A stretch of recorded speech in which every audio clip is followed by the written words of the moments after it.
बहुत बहुत स्वागत है आपका हमारे नए पॉडकास्ट में। जर्नी ऑफ लेजेंड्स में हम ऐसे अतिथि को बुलाते हैं जो आपको नई नई और विचित्र और बहुत ही गहरी बातें बता सके। आज हमारे साथ में हैं शीघ्रता जी, जो कि वृंदावन से आई हैं और ये बहुत बड़ी एक कथावाचक हैं। और ना सिर्फ ये कथावाचक की तरह काम करते हैं, बल्कि जो हमारी पौराणिक कथाएं हैं उनको साइंटिफिक अप्रोच के साथ में हम आज के दौर में उन्हें कैसे समझ सकते हैं, ये बहुत अच्छे तरीके से इसे सरलता से बताती हैं। तो शीघ्रता जी, बहुत बहुत स्वागत है आपका हमारे शो में।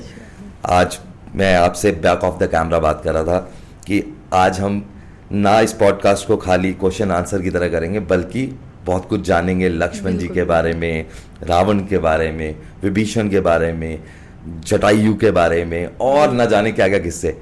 तो आज हम टॉपिक ही स्टार्ट करते हैं जटायु से। सबसे पहले तो सभी दर्शकों को जय श्री राधे, जय श्री श्याम।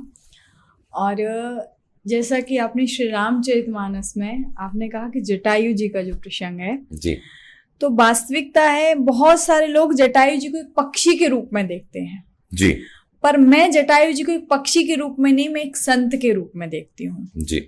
क्योंकि संत, भगवान ने भी कहा है कि संत हृदय नवनीत समाना। संत का हृदय क्या होता है? एक मक्खन की तरह कोमल होता है, उसके अंदर बहुत करुणा होती है। और जैसा कि जटायु जी बहुत समय से वन में रह रहे थे, दंडकारण्य में रह रहे थे, पर उस समय जब मैया जानकी का हरण हुआ तो बहुत सारे लोग भी वहां थे, बहुत मनुष्य भी वहां थे और भी पक्षी होंगे वहां पर जी। लेकिन पर कोई आगे क्यों नहीं बढ़ा? क्योंकि उनके मन में वो परोपकार की भावना नहीं थी। पर जटायु जी को अगर हम पक्षी की दृष्टि से देखें तो पक्षी के अंदर तो भावना नहीं होती है जी। पर वास्तविकता एक संत का स्वरूप थे। और संत स्वरूप में जब वो आगे बढ़े तो जैसे ही जब जटायु जी ने मैया जानकी को बचाने के लिए जब जटायु जी आगे बढ़े और आगे बढ़ने पर रावण से भीषण युद्ध भी हुआ और युद्ध में जटायु जी ने अपने पंखों को भी खो दिया। जब जटायु जी ने अपने पंखों को खोया, मूर्छित अवस्था में पड़े हुए थे वन में, उस समय भगवान राम मैया जानकी को ढूंढ रहे थे, उनकी खोज कर रहे थे। जगह जगह पूछते हैं, हे खगमृग हे मधुकर श्रेणी, तुम देखी सीता मृगनयनी, क्या तुमने कहीं भी जानकी को देखा है? हा जानकी करके विलाप भी करते हुए जा रहे थे। पर जब चलते चलते भगवान की नजर पड़ी जटायु जी पर, तो उससे पहले भगवान के पहुंचने से पहले कुछ लोग और पहुंच गए जटायु जी के पास। अच्छा। और ये तो दुनिया वालों की रीति है, जहां थोड़ी सी बात आती है तो सलाह देने वाले 50 आ जाते हैं। जी। जब जटायु जी के पास पहुंचे तो जटायु जी से कहा, क्या जरूरत थी रावण से युद्ध करने की? तुम्हें पता है वो रावण है, महाज्ञानी है, महायोद्धा है, रावण से युद्ध करने की क्या जरूरत थी? क्यों आप गए थे रावण से युद्ध करने के लिए? और लो अब तो पंख कटवा लिए ना, क्या मिल गया तुमको पंख कटवा करके? जटायु जी ने जब सुना कि मेरे पंख कट गए और ये मुझे ताना दे रहे हैं, तो जटायु जी ने इतना सुंदर जवाब दिया। उन्होंने कहा कि भैया धन्य हूं मैं कि मेरे पंख कटे जी, मैं तो धन्य हो गया कि मेरे पंख कटे। बोले बावरा हो गया है, इसकी जो ताकत थी वो चली गई। पक्षी के पंख कट गए, उसकी सारी ताकत चली गई। लेकिन जब कहा बोले बावरा हो गया है, पंख कट गए, और कह रहा है मैं तो धन्य हो गया पंख कट गए तो। लेकिन जटायु जी ने कहा, भैया जब मेरे पंख थे तो मेरी जिम्मेदारी थी कि मैं भगवान के पास जाता, अब पंख कट गए हैं तो अब भगवान की जिम्मेदारी है कि वो मेरे पास चल करके आए। बहुत सुंदर। और वास्तविकता है कि जब ऐसा समर्पण का भाव जब हमारे मन में आ जाता है, इस प्रकार का जब समर्पण का भाव मन में आ जाता है ना, तो फिर हमें भगवान के पास जाने की आवश्यकता नहीं पड़ती, फिर भगवान स्वयं चल करके हमारे पास आते हैं। तो इसीलिए जटायु जी भगवान के पास नहीं गए थे, भगवान खुद चल करके जटायु जी के पास आए थे। तो जैसे हमने रामायण महाभारत ये सब देखा है, तो रामायण में हम देखते थे जटायु जो हैं उनका कैसा आकार था? कहीं पर उल्लेख है किसी जगह पर कि वो कैसे दिखते थे, कैसे थे, या वो मनुष्य की तरह थे और उनका जो धड़ था वो पक्षी और इन सब मतलब मिक्सचर था, या कैसे थे वो? नहीं, ये बात सही है। जटायु जी पक्षी के रूप में थे और पक्षी के रूप में श्री रामचरितमानस में हम लोगों को दर्शन हुआ उनका।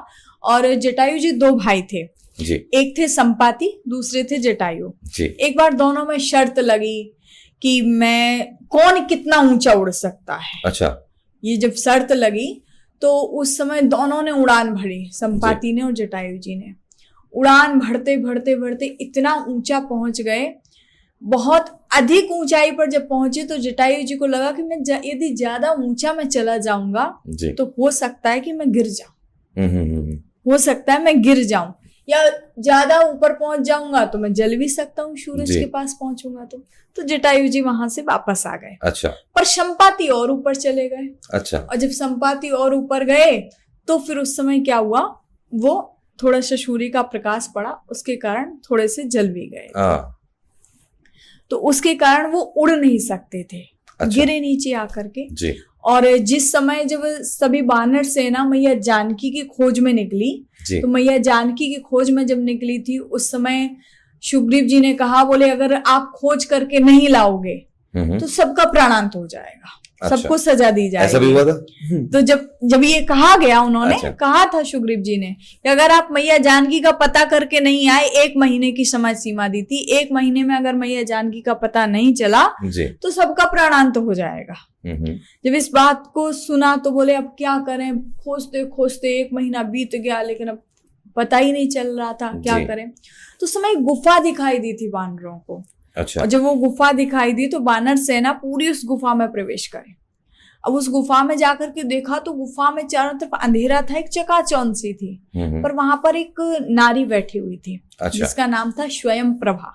स्वयं प्रभा। स्वयं प्रभा जी। जब हनुमान जी पहुंचे तो उन्हें पूछा क्या बात है, क्यों तुम लोग इतना भटक रहे हो जी। तो उन्होंने कहा कि हम मैया जानकी की खोज कर रहे हैं और उनका हरण हो चुका है लेकिन हमें कहीं भी उनका कोई पता नहीं चल रहा है। अच्छा। तो उन्होंने कहा, बोले आप खोज तो कर रहे हो लेकिन जानकी जी हैं क्या? जानकी जी हैं भक्ति का स्वरूप, और भक्ति को तुम खोज कैसे रहे हो? बोले हमने सब जगह आंखें फाड़ फाड़ के देख ली, कहीं दिखाई नहीं दे रही, कहीं कुछ पता ही नहीं चल रहा है जी। बोले तो भक्ति इन नैनों से दिखाई भी नहीं देगी। जानकी जी भक्ति का स्वरूप है और भक्ति इन नैनों से दिखाई भी नहीं देगी। अगर भक्ति को खोजना है, अगर जानकी जी की खोज करना है, बोले तो सबसे सरल उपाय बता देती हूँ, तुरंत पता चल जाएगा। बोले कैसे? बोले अपने नेत्रों को बंद कर लो। बोले ऐसा भी हो सकता है? बोले हाँ। बोले जहां जानकी जी होंगी आप लोग वहां पहुंच जाओगे। जैसे ही कहा तो सब वानर सेना ने नेत्रों को बंद किया जी। अब नेत्रों को बंद तो कर लिया लेकिन बंदर तो बंदर ठहरे जी। कितनी देर तक एक जगह चित्त होगा उनका? जब तक नेत्रों को बंद किया तब तक तो कुछ नहीं हो। जैसे नेत्र खोले तो देखा तो समुद्र के किनारे बैठे हुए थे सारे। अच्छा। जब समुद्र के किनारे पहुंच गए, हो सकता था अगर थोड़ी देर और नेत्र बंद करे रहते तो शायद लंकापुरी में भी पहुंच जाते। हाँ। जब वहां से सीधा समुद्र के किनारे पहुंचे तो जब देखा समुद्र के किनारे पहुंचे, अब यहाँ क्या करें? यहाँ तो चारों तरफ केवल पानी पानी दिख रहे हैं, तो कुछ भी समझ में नहीं आ रहा है। लेकिन वहां हनुमान जी महाराज चुपचाप बैठे हुए थे। सब अपना अपना कुछ बखान कर रहे हैं, पर हनुमान जी महाराज चुपचाप बैठे हैं। तो उस समय आपस में बातचीत हो रही थी सारी वानर सेना में कि मैया जानकी का हरण हो गया है। और बात आई जटायु जी की, जटायु जी ने बचाने का प्रयास किया लेकिन नहीं बचा पाए। जैसे जटायु जी की बात आई तो दूर बैठा हुआ था संपाति। अच्छा। उसने जब जटायु जी का नाम सुना, पहले तो वानर सेना को लगा कि अब जैसे तैसे वहां से बच के आए तो अब ये यहाँ हमारा विनाश होना ही होना है, या तो वो सुग्रीव हमारा प्राणांत करेंगे या फिर ये संपाति हमारा प्राणांत कर देंगे जी। लेकिन जब संपाति के सामने गए, सारे वानर सेना पहुंची और उनको बताया अपने बारे में कि हम लोग मैया जानकी की खोज में निकले हुए हैं, और जटायु जी ने मैया को जब बचाने का प्रयास किया लेकिन बचा नहीं पाए। जब जटायु जी की बात आई तो संपाति ने अपनी सारी कहानी सुनाई। बोले हम दोनों भाई थे लेकिन चिंता मत करो, जब मेरा भाई जिस कार्य के लिए अपने प्राणों को छोड़ दिया तो मैं भी उस कार्य में आपकी सहायता करूंगा जी। तब संपाति ने उड़ करके वहां पर पता किया कि दक्षिण में और लंकापुरी में मैया जानकी विराजमान। अच्छा, ये तो पता ही नहीं था। इस बात को संपाति ने बताया। अच्छा। अब जब संपाति ने इस बात को बताया, अब पता तो चल गया कि लंकापुरी में है जी। लेकिन अब जाए कौन? 100 योजन का समुद्र, इतना बड़ा युद्ध लांघे कौन? तब ये प्रश्न उठा कि अब ये समुद्र को पार कौन करेगा। जी सब चुपचाप बैठे हैं, लेकिन हनुमान जी महाराज वहां पर बैठे हुए थे। वहां सभी बैठे, कोई कह रहा मैं पार चला तो जाऊंगा लेकिन लौट के नहीं आ सकता जी। कोई कह रहा मैं 70 योजन तो चला जाऊंगा लेकिन 100 योजन की गारंटी नहीं है। सब अपनी अपने बखान कर रहे हैं, सब अपने अपने बल को बता रहे हैं, लेकिन हनुमान जी महाराज ने कोई चुपचाप बैठे जी। जब हनुमान जी महाराज बैठे हुए थे, अच्छा हनुमान जी को क्या है आपको बताऊं, हनुमान जी को एक श्राप लगा हुआ था। अच्छा, हनुमान जी को भी एक श्राप लगा हुआ था। हनुमान जी थोड़े से चंचल तो थे ही बचपन से जी। बहुत ज्यादा चंचलता करते थे, थोड़ी नहीं बहुत ज्यादा चंचल थे, थोड़े नहीं बहुत ज्यादा चंचल थे। बचपन में ही सूर्य को खाने के लिए चल दिए, इससे ज्यादा चंचलता और क्या होगी। सारे मैं देखता हूँ जितने भी बच्चे होते हैं वो असल में चंचल ही होते हैं, वैसे ही लगते हैं मेरे को। लेकिन ये बात भी है, बच्चों को चंचल होना भी चाहिए। जो बच्चे चंचल होते हैं वास्तविकता में उनका माइंड ग्रोथ करता है, बिल्कुल। और जो बच्चे शांत होते हैं ना, उनका माइंड भी कहीं ना कहीं ग्रोथ उतनी नहीं होती है उनकी।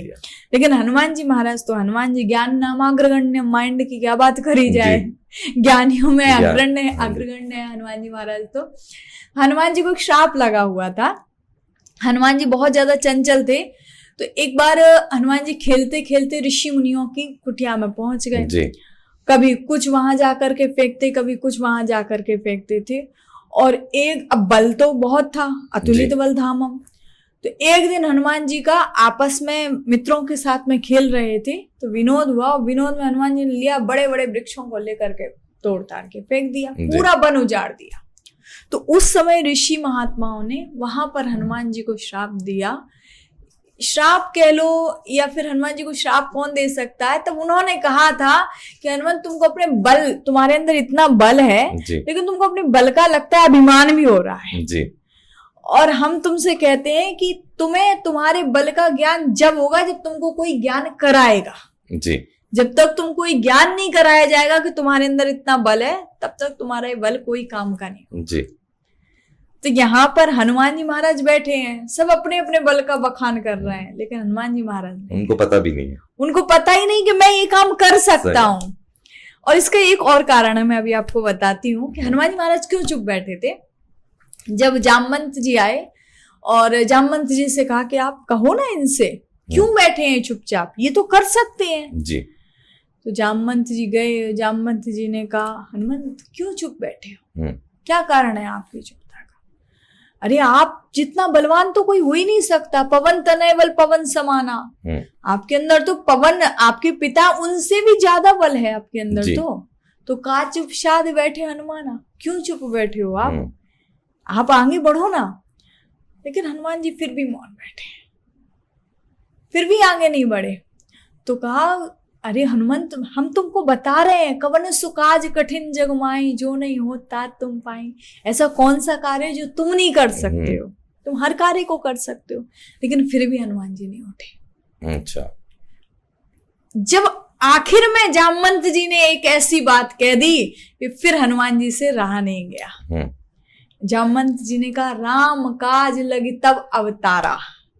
हनुमान तुम्हारा अवतार क्यों हुआ है जी, तुम चुप बैठे हो। तुम्हारा अवतार हुआ राम जी की सेवा के लिए। जहां राम जी का नाम आया तो सुनते भयों पर्वताकारा। अच्छा, जैसे ही सुना राम काज लगी तब अवतारा, सुनते ही भयों पर्वताकारा। तुरंत हनुमान जी महाराज ने पर्वत का आकार ले लिया। हनुमान जी के पास तो पावर भी बहुत सारी थी। यानी कि मानो एक संदेश भी देता है चरित्र हमको कि हम लोग क्या करते हैं। जैसे हनुमान जी को बताया जा रहा, तुम्हारे बल के बारे में बताया जा रहा, उनके कर्म के बारे में बताया जा रहा, उनके रूप के बारे में बताया जा रहा, हर चीज के पर हनुमान जी ने सबको अनसुना कर दिया जी। लेकिन हम लोग क्या करते हैं, हम लोग अब जैसे एक तरीके से दरवाजा खटखटा रहे हैं, 5 रूम है, 5 रूमों में दरवाजा खटखटाया जा रहा है, पर जिसमें कोई होगा तभी तो वो खुलेगा रूम। सही बात है। तो वैसे हनुमान जी तो एक रूप में बैठे हुए थे, वो जिस रूप में बैठे हुए थे तो उनको जब उस रूप का ज्ञान कराया गया कि आप राम जी के रूप का ध्यान कर रहे हो, राम जी का ही तो काज है ना। तो राम काज लगी तब अवतारा। तो आप उस चीज में आगे बढ़ो। वैसे ही है ना कि हम लोग भी क्या करते हैं, हम लोग खोए तो रहते हैं, हम लोग अपने बल में, बल के अभिमान में, कोई रूप के अभिमान में, कोई यौवन के अभिमान में। लेकिन वास्तविकता जो है कि हम लोग इस धराधाम पर आए हैं तो किस लिए आए हैं, हमारे आने का कारण क्या है? हमारे आने का कारण सिर्फ यही है कि भगवान ने हमको ये जो मानव जीवन दिया है, ये एक मौका दिया है जी, एक अवसर दिया है कि बेटा एक जीवन दे रहा हूं, आपके जितने पाप पुण्य जो हैं इन सब का निपटारा कर लो। कर सकते हो तो कर लो, और नहीं कर सकते हो तो पुनरपि जन्मम पुनरपि मरणम पुनरपि जननी डेठरे सैनम, बार बार आओ जाओ, बस यही चक्र, इस चक्र में लगे रहो।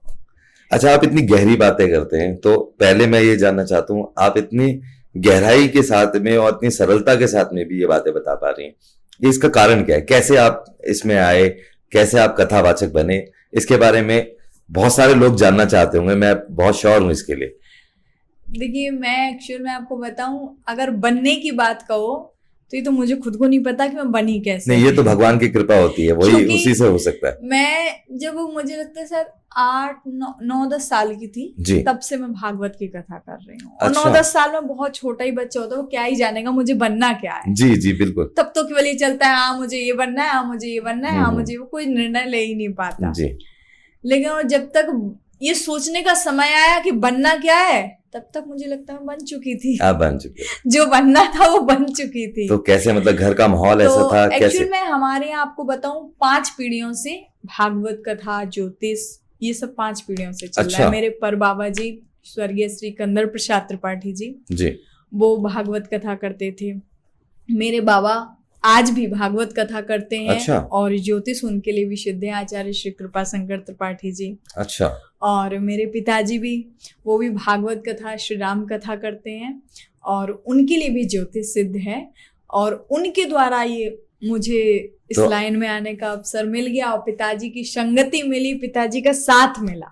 ये बिल्कुल आपने सही बोला, सही संगति से ही इंसान आगे बढ़ता है। सबसे बड़ा सौभाग्यशाली मानती हूँ, मैं हमेशा कहती हूँ, मैं अपने भाई को बोलती हूँ, कई बार ताना मार देती हूँ, ताने बोलती हूँ, सुनो ना, लोगों के यहाँ बेटों को पैतृक संपत्ति मिलती होगी, लेकिन मेरे यहाँ मुझे पैतृक संपत्ति मिल गई है। ये चीज क्योंकि पैतृक संपत्ति वो जमीन जायदाद नहीं होती। जमीन जायदाद तो आज है, कल चली जाएगी, लेकिन मुझे लगता है ये जो संपत्ति मुझे मिली है, ये जो मेरे पितरों की चली आ रही जो सेवा है, ये जो ज्ञान है, ये जो मुझे मिल गया, ये मुझसे कोई छीन नहीं सकता।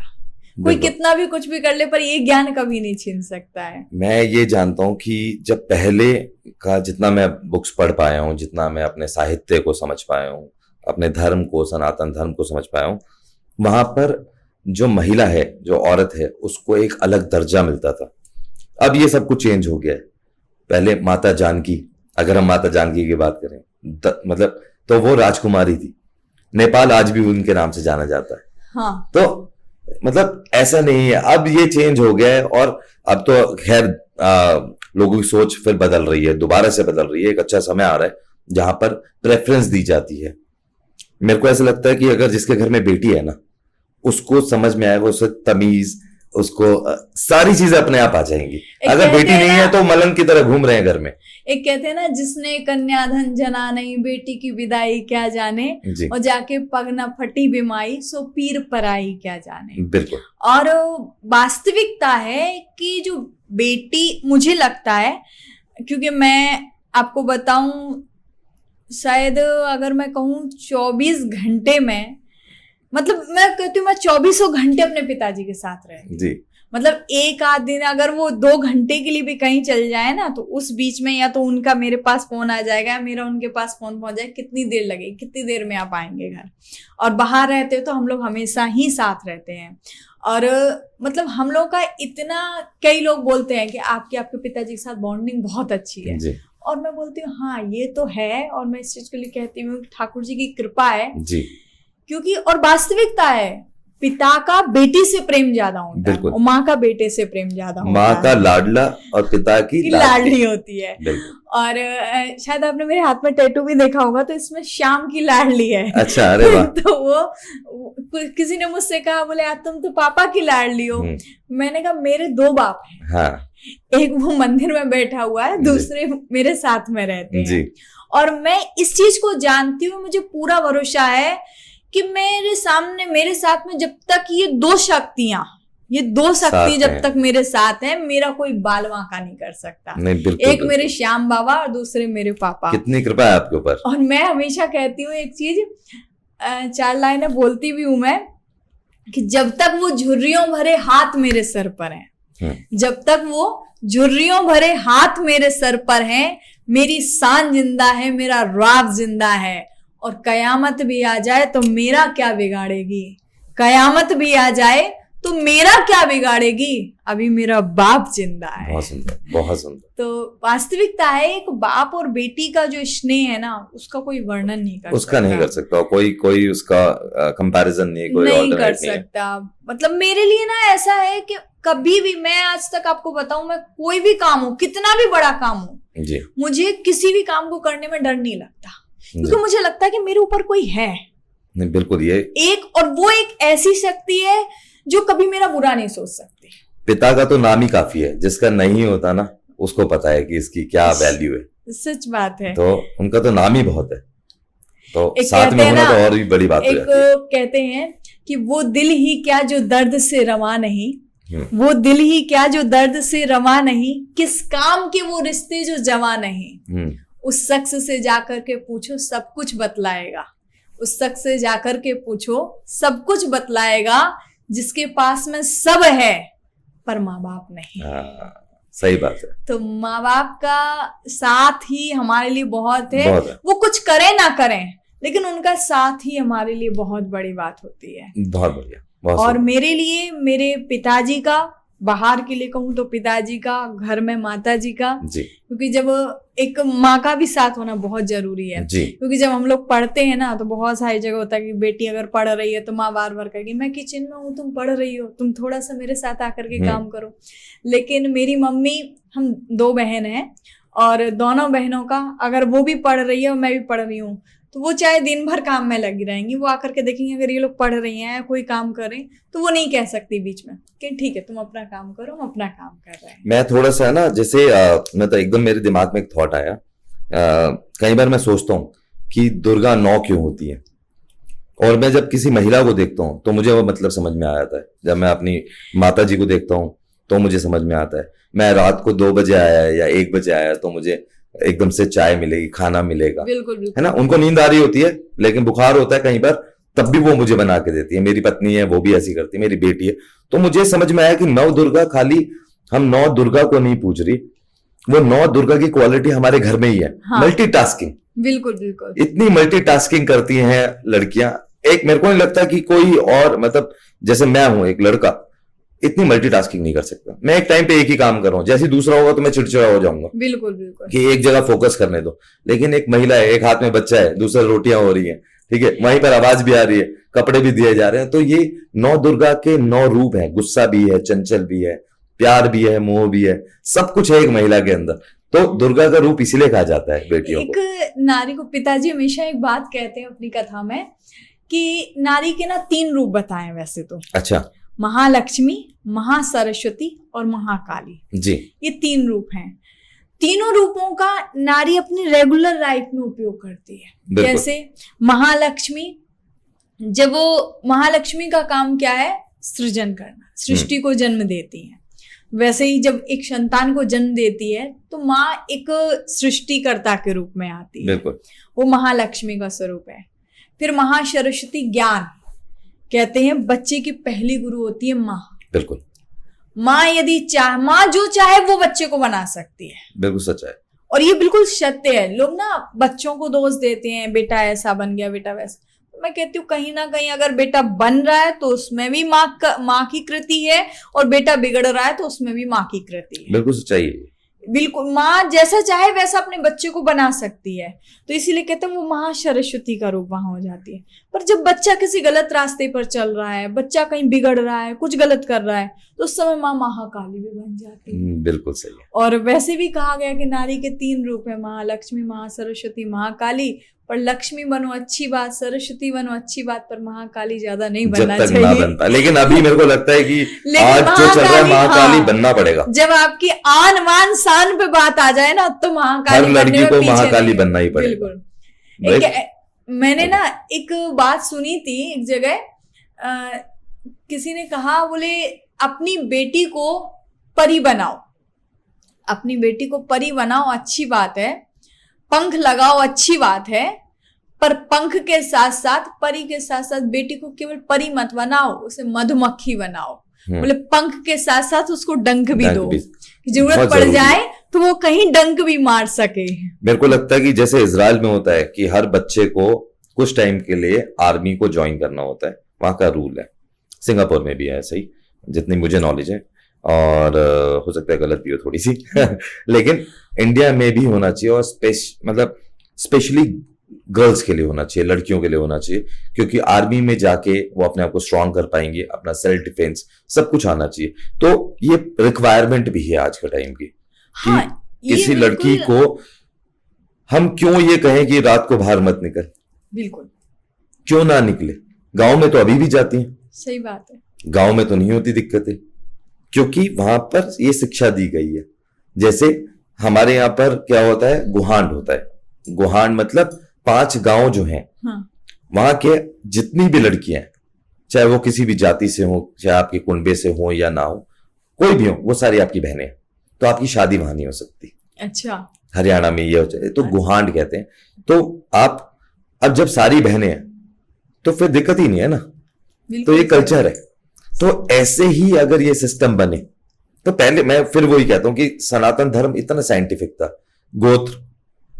गोत्र क्या है, शाखा क्या है, अल्ल क्या है, और बहुत सारी सब चीजें क्यों है, क्योंकि आपके जीन्स जो है वो मैच नहीं करने चाहिए। हाँ। आप देख रहे हैं कि आज के टाइम में हाइपर एक्टिव बेबीज हो रहे हैं। तो कुछ ऐसे, मैं नाम नहीं लूंगा, लेकिन वेस्टर्न कंट्रीज में या कुछ कंट्रीज में ऐसा है कि अपने कजन्स के अंदर ही शादी हो रही है। तो बेसिकली वो क्यों रिस्ट्रिक्टेड है सनातन धर्म में, कि आपके जीन्स एक जैसे हैं। अब होगा क्या, जब पॉजिटिव मिल जाएंगे तो क्या होगा, तो एक अलग से एक रूप निकल के आएगा, वो नेगेटिव आएगा। बिल्कुल, वो नेगेटिव सा आ जाता है कुछ, तो अग्रेशन ज्यादा बढ़ रहा है। तो ये बहुत इंपॉर्टेंट है, इसीलिए पहले ये सारी चीजों को देख के किया जाता था, शादी वगैरह।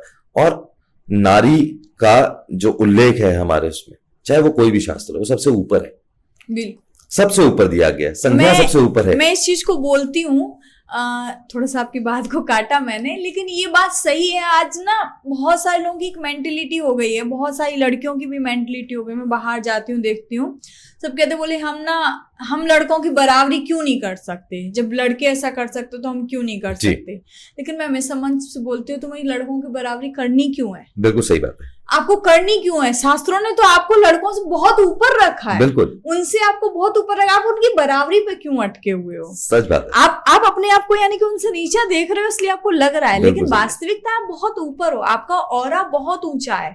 दूसरी चीज है, एक और चीज है, आज मैं एक चीज को और देखती हूँ समाज में, कि हर लड़की के मन में ना ये विचार तो आता है, हम बराबरी क्यों नहीं कर सकते, वो ऐसा करे तो हम क्यों नहीं कर सकते। और बराबरी उनको करनी कहाँ है? अच्छा, ये चीज भी देखो, अगर कोई ड्रिंक कर रहा है, उनको ड्रिंक करनी, वो ड्रिंक कर रहा है तो मैं क्यों नहीं कर सकती हूँ, वो सिगरेट पी रहा है तो मैं क्यों नहीं पी सकती हूँ, वो ऐसा कर रहा है तो मैं क्यों नहीं कर सकती हूँ। मतलब आपको ये इन्हीं कामों में बराबरी करनी है। वो जा रहा है तो मैं क्यों नहीं जा सकती हूँ, वो आधी रात पे गया तो मैं क्यों नहीं जा सकती हूँ, घर से भाई निकला है तो मैं क्यों नहीं निकल सकती हूँ। अगर आपको इन्हीं चीजों पे बराबरी करनी है, आपको लड़कों की बराबरी करनी है ना, तो 5 घंटे धूप में खड़े होके भी काम करता है। तुम्हारी क्यों स्किन खराब हो जाती है? बिल्कुल, वो 20 लीटर की बाल्टी एक झटके में उठा के ले जाता है, तुम क्यों नहीं उठा सकती हो? तो वही बात जो आप कह रहे हैं ना, कि उनको एक पावर चाहिए, तो वो पावर आप उन चीजों की बराबरी करो जिसके, जैसे कोई औरत है, अभी हम जैसे बात कर रहे थे, कोई महिला है, तो उसके भगवान ने हमें बहुत सोच समझ के बनाया। तो एक रिसर्च भी है इसके ऊपर। जो लड़के होते हैं उनका इस तरीके से स्ट्रक्चर होता है कि उनको बनाया इसलिए गया है कि वो घर के बाहर जाके काम करें, जो काम मेहनत वाले हैं। और एक औरत को असली में इस तरीके से बनाया गया है कि वो पूरे घर को चलाए, परिवार को संभाल सके। सो मुखिया हमेशा घर की औरत होती है एक्चुअली, क्योंकि उसको पता है कि घर में इतनी दाल खत्म हो रही है, इतना हिसाब किताब है, बच्चे ने ये पढ़ना है, तो वो हमेशा ज्यादा जानती है, अवेयरनेस बहुत ज्यादा होती है। कान बहुत तेज होते हैं एक औरत के, वो कहा गया कान बहुत तेज है, जबान थोड़ी सी वीक होती है ना, वो भी चंचलता है, क्योंकि आपस में बात नहीं करेंगी तो वो दिमाग भी नहीं चलेगा। तो बराबरी की बात ही नहीं है, औरत तो वैसे ही ऊपर है, वैसे ही ऊपर है। आदमी जो है वो बाहर निकलता है ताकि वो अपने, और ये सिर्फ हम इंसानों में नहीं है, हम मनुष्य की बात नहीं कर रहे, ये जानवरों में भी देखेंगे आप। वुल्फ है, वुल्फ एक सबसे अच्छा उदाहरण है। वुल्फ पूरा जीवन अपनी एक पार्टनर के साथ बिताता है, एक ग्रुप में रहते हैं, भेड़िए जो होते हैं वो एक ग्रुप में रहते हैं, और आप देखेंगे कि वुल्फ अपने पूरे परिवार का पालन पोषण कर रहा है, तो वो बस सबसे नियरेस्ट एग्जाम्पल है।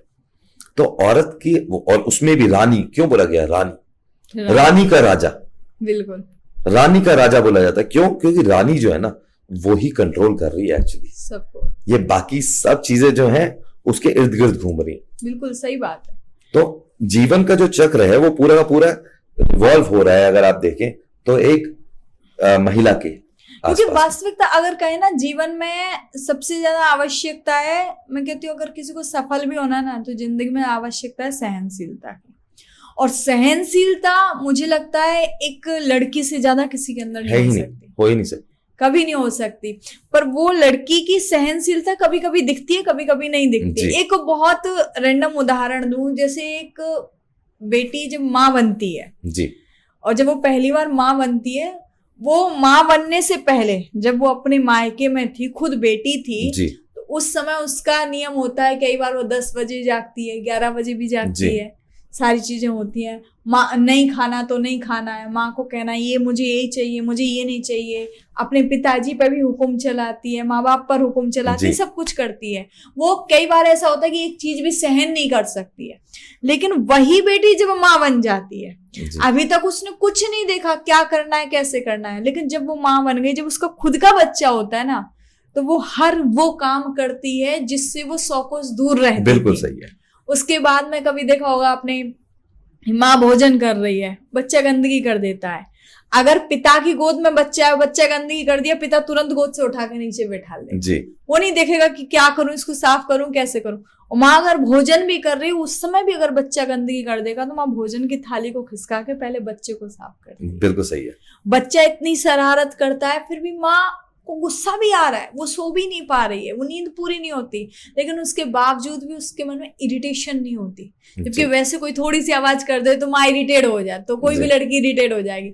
लेकिन वो देख, मेरे बच्चे पूरी रात रो रहा है, पूरी रात चिल्ला रहा है, लेकिन फिर भी वो इरिटेट नहीं हो रही, उसको आराम से संभाल रही है। तो ये चीज मैंने अभी अनुभव करी। मेरी बड़ी बहन है, उनकी बेटी है छोटी, बहुत शरारती है, बहुत ज्यादा शरारती, उसको संभालने के लिए पूरा घर लगता है।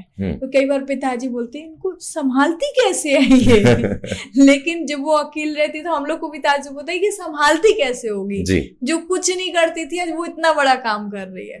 तो ये एक सहनशीलता है, और ये सहनशीलता ये अपने आप नहीं है, ये भगवान के द्वारा दी हुई चीज है। एक औरत के लिए दी हुई चीज है कि आपके बराबर सहनशील कोई हो नहीं सकता। मैं एक और चीज के अंदर ऐड कर देता हूँ आपकी बात में। देखिए, जो लड़का है, जो आदमी है, उसके अंदर बहुत सारा ताकत होती है, दम होता है, बॉडी बना रखी है। आपने कहा 20 किलो की बाल्टी यूं उठा लेगा, है ना, बहुत सारे डंबल उठा लेगा। लेकिन जहां माँ की बात आएगी, जहां पर माँ की बात आएगी, वहीं पर वो पिघल जाएगा। बिल्कुल। तो माँ, महिला, जहां पर लड़का कितना भी चीख चिल्ला रहा हो, कोई भी लड़का है, चाहे वो किसी भी देश की बात करो, कितना भी चीख चिल्ला रहा हो, जैसी कोई महिला आएगी वो चुप हो जाएगा। बिल्कुल, हमेशा हो जाएगा। और मतलब महिला का दर्जा आदमी की नजरों में वैसे भी बहुत ऊपर ही होता है, तो बराबरी तो वैसे भी नहीं हो सकती, महिलाएं हमेशा ही ऊपर है बिल्कुल नहीं हो सकती है। और ये वास्तविकता है। एक ना, मतलब जैसे कभी भी अपने देखा होगा, कई लोग, अब जेंट्स लोग बाहर रहते हैं, बाहर रहते तो 50 काम रहते हैं, 50 टेंशन होती है, 50 लोगों की सुन के आते हैं। महिला घर में, उसको नहीं पता कि बाहर से व्यक्ति किस मूड में आ रहा है, लेकिन फिर भी एक पत्नी कह लो या कुछ भी कह लो, उसके अंदर वो पावर होती है कि जब उसका पति बाहर से आता है और वो अगर किसी भी टेंशन में, स्ट्रेस में है, और पत्नी जब सुनती है, पूछती है क्या कारण है, तो वो अपनी कारण जब बताता है तो वो आज, अरे ठीक है ना, टेंशन क्यों ले रहे हो, सब ठीक हो जाएगा ना। अगर उसने इतना ही बोल दिया ना अपने पति को, तो बाहर की जितनी टेंशन होती है सारा अपने आप स्ट्रेस दूर हो जाता है। देखिए, जब मकान और घर में यही अंतर है, घर वालों से बनता है, मकान में आदमी रह लेता है। बिल्कुल बिल्कुल।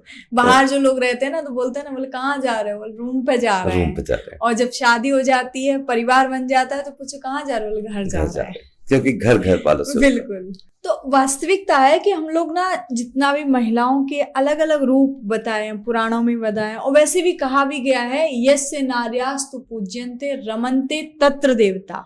जहां जिस घर में नारी की पूजा होती है, पूजा का मतलब ये नहीं है कि आप अगरबत्ती लेकर के बैठो या माथे पे तिलक लगाओ, वो नहीं। एक नारी का सम्मान ही उसकी पूजा होती है। और जिस घर में नारी की पूजा होती है, उस घर में देवता निवास करते हैं जी। ऐसा हमारे पुराण कहते हैं। और ये बात सत्य है कि नारी के ना अन्य रूप बताए गए हैं शास्त्रों में भी। और मैंने अपने पिताजी के मुख से भी सुना है, पिताजी हमेशा एक उदाहरण देते हैं कि नारी को ना एक झाड़ू का रूप भी दिया गया है जी।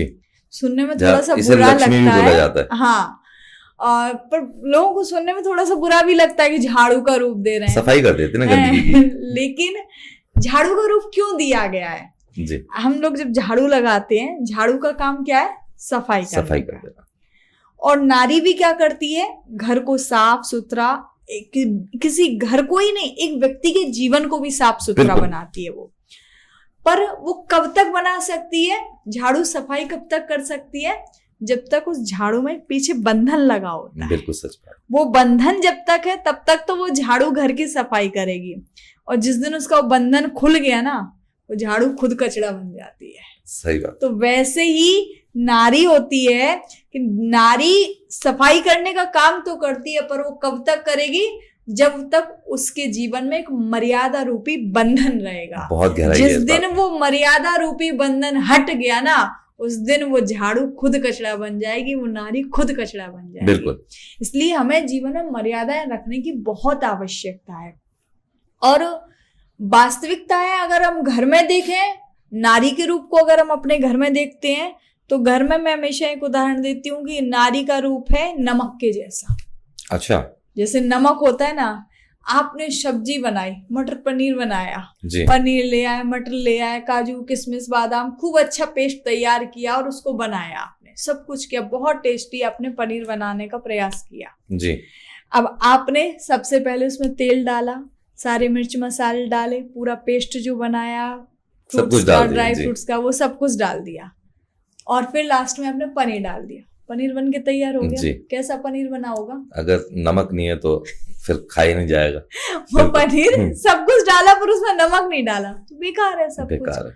तो वैसे ही नारी, बोले घर में सब कुछ हो, लेकिन अगर जिस घर में नारी नहीं है ना, वो घर ही बेकार है। सही बात। तो उसमें कोई रस ही नहीं है, कोई रस ही नहीं है। तो बिना नारी के तो सारा जीवन ही बेकार है। पर हाँ, ये बात सत्य है, हमको अपनी मर्यादाओं में रहना चाहिए, मर्यादाओं का ध्यान रखना चाहिए। पर मर्यादा, अब जैसे अगर कोई कहे कि पर्दा करो, तो सिर्फ पर्दा में ही मर्यादा नहीं होती है।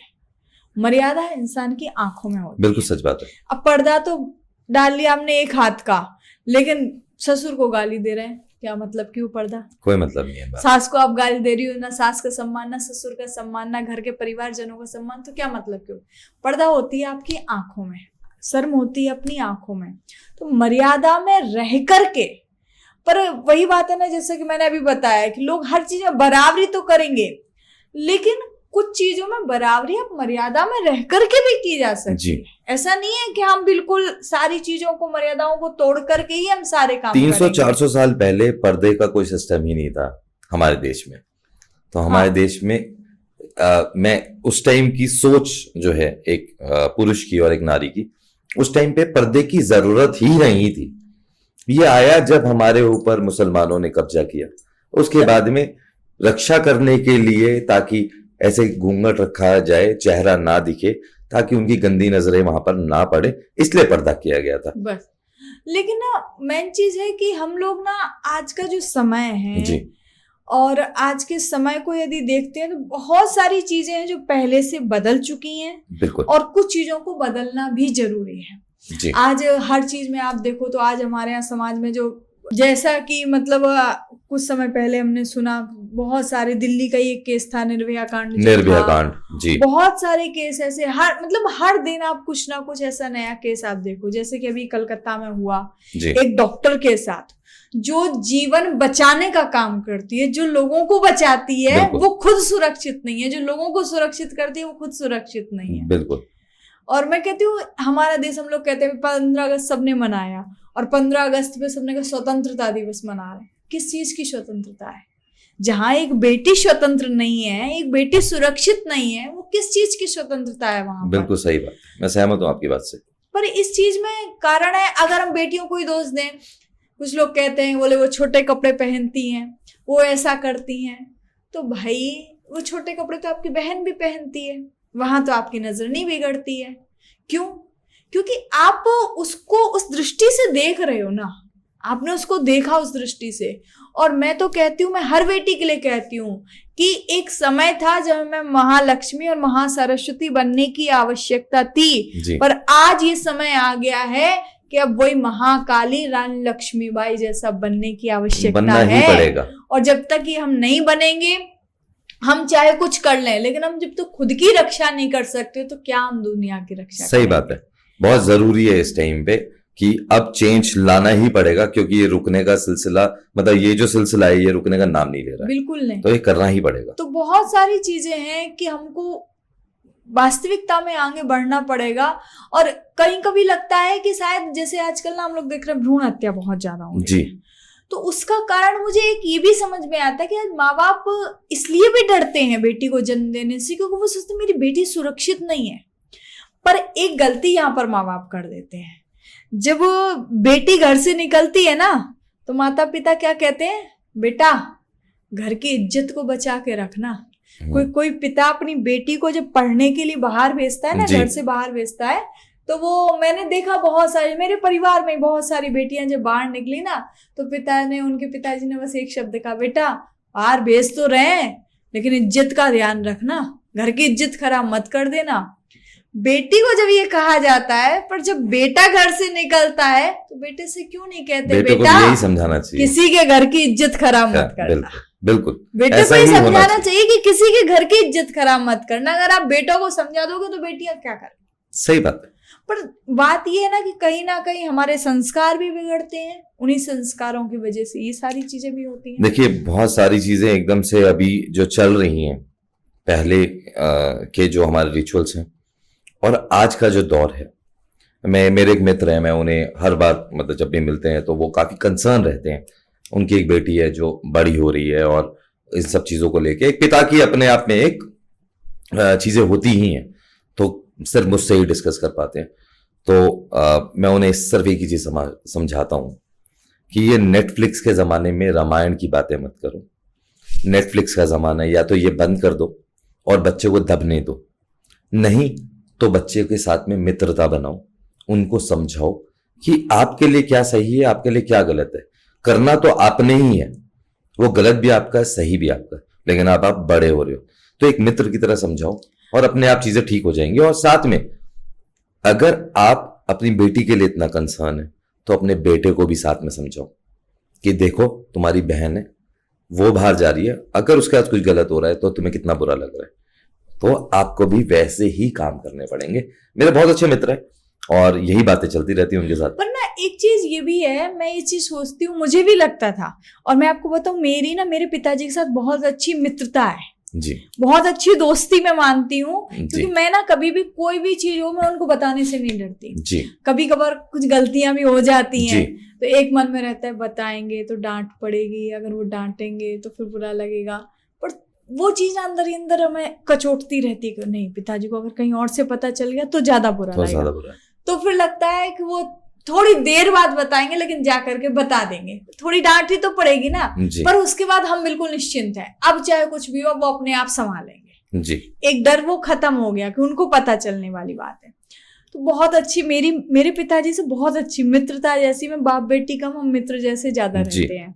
बहुत सारे लोगों को ये चीज अच्छी भी नहीं लगती है, लेकिन मेरे को लगता है कि इससे फर्क नहीं पड़ना चाहिए क्योंकि हाँ। देखिए आपका और आपके पिताजी का जो बॉन्ड है, मैं मतलब ये चीजों को मैं बहुत क्लोजली मॉनिटर करता हूं कि आपको किसको जवाब देना है। सच मायने में तो आपको पिताजी को भी जवाब नहीं देना, आपको अपनी अंतरात्मा को देना है। बल तो अगर आपकी अंतरात्मा बोल रही है कि आपको बता देना चाहिए तो बता देना चाहिए, दुनिया की नहीं सोचनी चाहिए। बस वही चीज है। तो पर ना मैंने एक चीज और भी देखी कि मुझे कभी कभी लगता है जैसे ना बहुत सारी चीजें, अब ये चीज आने लगी मेरे सामने, और मैं हमेशा कहती हूँ कि बढ़ती उम्र के साथ साथ माँ बाप की बात, हर बात उनकी सच लगने लगती है। बिल्कुल लगती है। और क्या होता है जब हम छोटे, मतलब जब शुभारंभ किया कथा का, बहुत सारी चीजें आई, बहुत सारी चीजें किसी की देख करके लगता है देखो नहीं हमको भी ऐसे करना है, हमको भी ये चीज चाहिए, हमको भी ऐसा करना है, तो नहीं करना, तो वो मना कर देते हैं। लगता है क्या हर चीज के लिए मना कर देते हैं, नहीं करना चाहिए, बताओ क्यों हमारे लिए हर चीज के लिए मना कर देते हैं। कुछ काम ऐसे होते हैं कि हमको लगता है उन्होंने मना कर दिया, हम तो कर लेंगे, लेकिन अब लगता है कि वो सही मना करते थे, उनको एक्सपीरियंस है ना, वो सही मना करते क्योंकि वो उस चीज से निकल चुके हैं, हम वहां जा रहे हैं अभी। लेकिन मैंने एक चीज ये भी सीखी, मुझे भी लगता था कि माँ बाप को बच्चों से एक समय पे दोस्ती कर लेनी चाहिए। और एक कहावत भी है कि जब पिता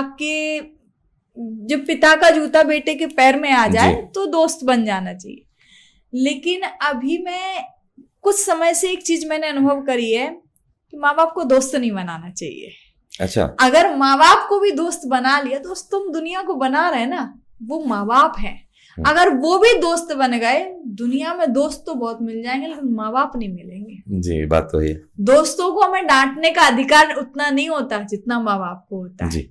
दोस्त हमारे उतना सही गलत नहीं जानेंगे जितना माँ बाप जानेंगे। जी। अगर हम उन्हें दोस्त बना लेंगे तो जो चीजें हम दोस्त से आशा करते हैं वही हम माँ बाप से आशा करेंगे। लेकिन अगर हमारे दिमाग में नहीं, मेरे पिता हैं, वो मेरी बात को समझ रहे हैं, मैं उनकी बात को समझ रही हूँ, पर फिर भी एक दायरा रहेगा। जी, बिल्कुल सही बोल रहे हैं आप। जैसे देखिए, मैं आपकी बात से सहमत करता हूँ कि दोस्त नहीं बनाना चाहिए, मित्र नहीं बनाना चाहिए, लेकिन मित्र बनाना चाहिए, लेकिन एक थिन लाइन है। हाँ, रिस्पेक्ट लेवल, वो चीज होनी चाहिए। एक मेरे जानकार हैं, वो स्मोक करते हैं, वो सिगरेट पी रहे थे, तो किसी ने बोला कि क्या फर्क पड़ता है, तुम अपने माँ बाप के आगे भी पी सकते हो।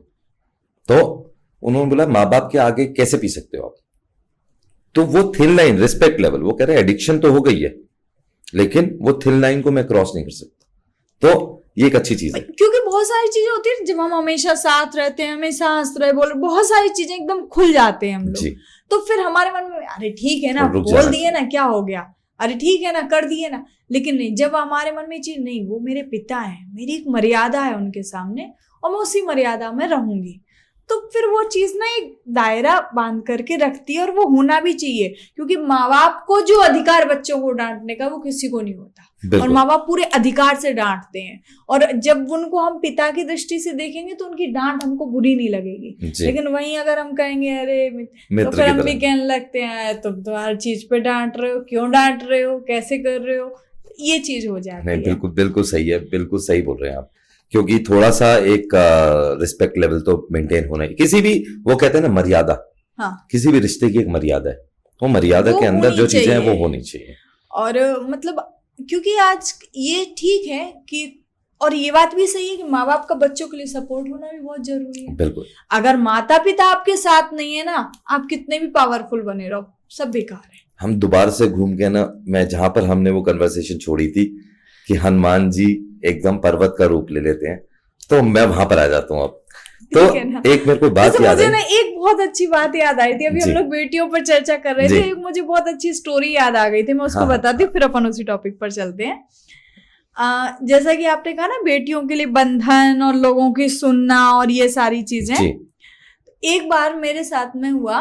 एक बार मैं कथा करने, मतलब एक इंसिडेंट हुआ था, मैं रायपुर में कथा कर रही थी और रायपुर में मेरी कथा चल रही थी। तो वहां पर एक दिन रात में ही हम लोग बैठे हुए थे, कुछ यजमान बच्चे लोग थे, तो रात को लगभग 1-1:30 बज रहे थे, सब लोग बैठे हुए थे, मैं भी बच्ची।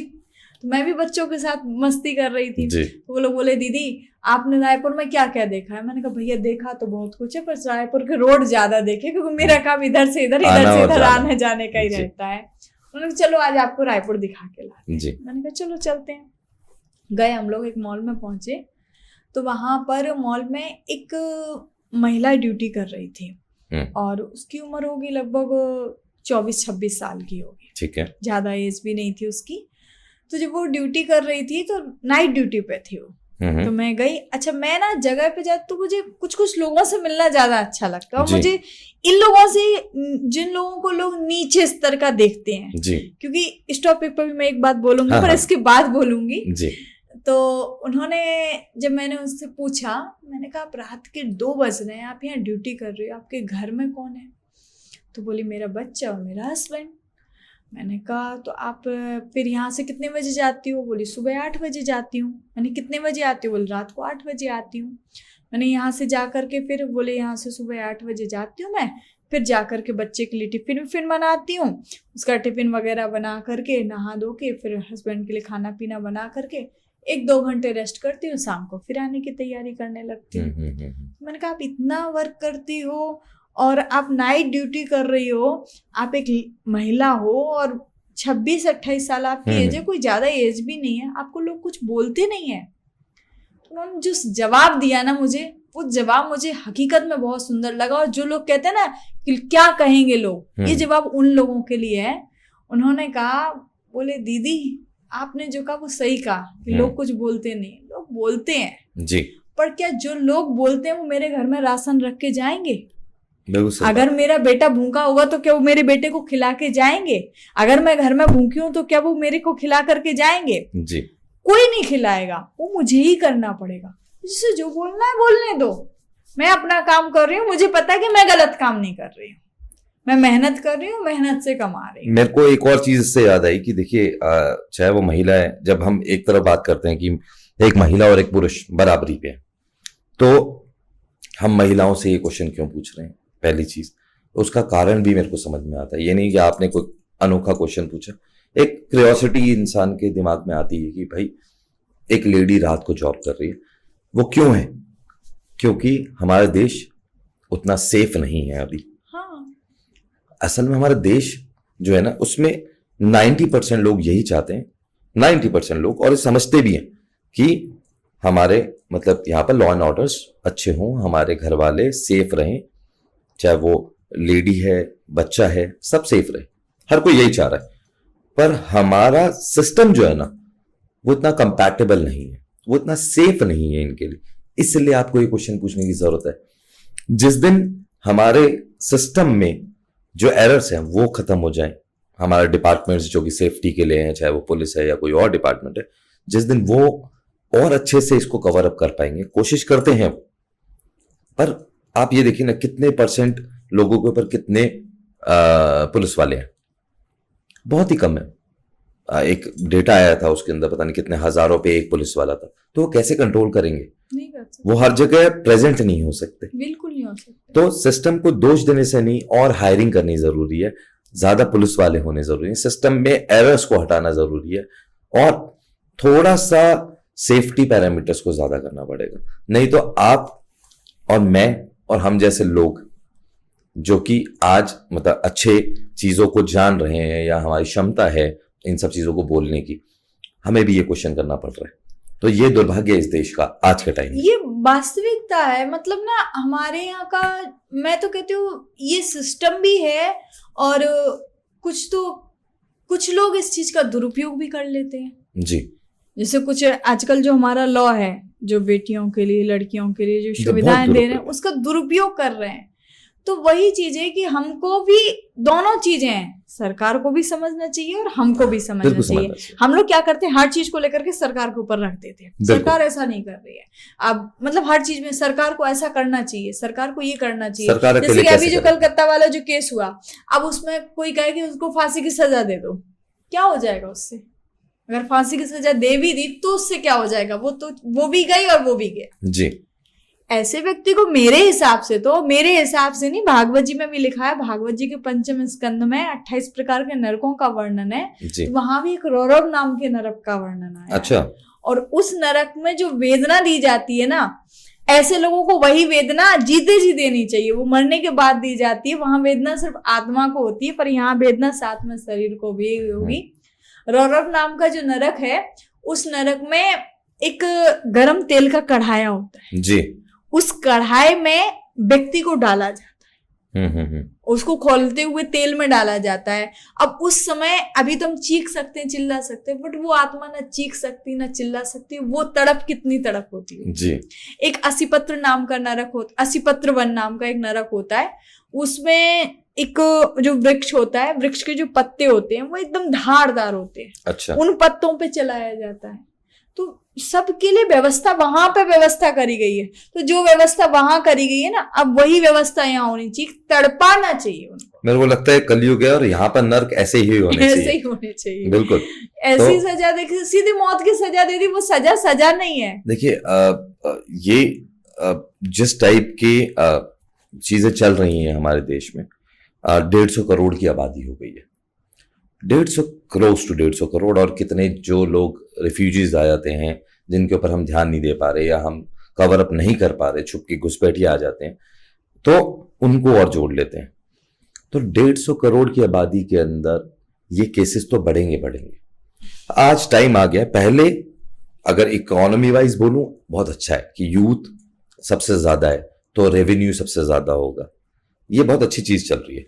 बट अब टाइम आ गया जिस टाइम पे पॉपुलेशन कंट्रोल करना भी बहुत जरूरी है, क्योंकि अगर यही चलता रहा तो लोग, अब ऐसा नहीं हो सकता ना 100 लोग हैं तो 100 के 100 राम होंगे, नहीं, कुछ तो रावण भी बनेंगे भाई। जब राम जी थे तो, जब रावण आया तब ना राम जी आए, जब कंस आया तो कृष्ण जी आए हैं। वही रावण तो बहुत अच्छा था, ठीक है, कम से कम उसमें भी मर्यादाएं थी, रावण में तो मर्यादा थी। अच्छा, आज की यूथ में आपने देखा होगा, जैसे कि ना हम लोग, बहुत सारे लोग कहते हैं अरे तुम तो बिल्कुल रावण हो, तो मैं कहती हूँ रावण की उपाधि भी ना इतनी आसानी से दे देनी चाहिए। रावण बनना भी आसान नहीं है, महापंडित, महाज्ञानी, वो रावण बनना भी आसान नहीं है। जब भगवान ने रामेश्वरम की स्थापना करवाई, आपको बताऊं, जिस समय रामेश्वरम भगवान की स्थापना करी भगवान ने समुद्र के किनारे, तो उस समय प्रश्न उठा कि स्थापना कौन करवाएगा। स्थापना करवाने के लिए तो ब्राह्मण चाहिए, बिना ब्राह्मण के तो स्थापना हो नहीं सकती है। जब ये प्रश्न उठा तो कहा कि स्थापना के लिए किसको बुलाया जाए। बोले एक काम करो, नजदीक में तो रावण ही है, रावण को बुला लो। तो बोले रावण को बुला ले। तो कहा कि रावण को, क्या रावण आएगा? भगवान बोले बुला के देखो। गए बुलाने के लिए, आमंत्रण दिया रावण को।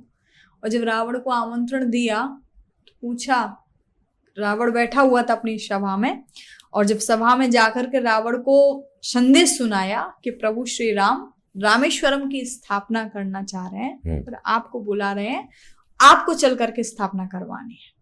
तो वहां रावण से पूछा कि आप आओगे?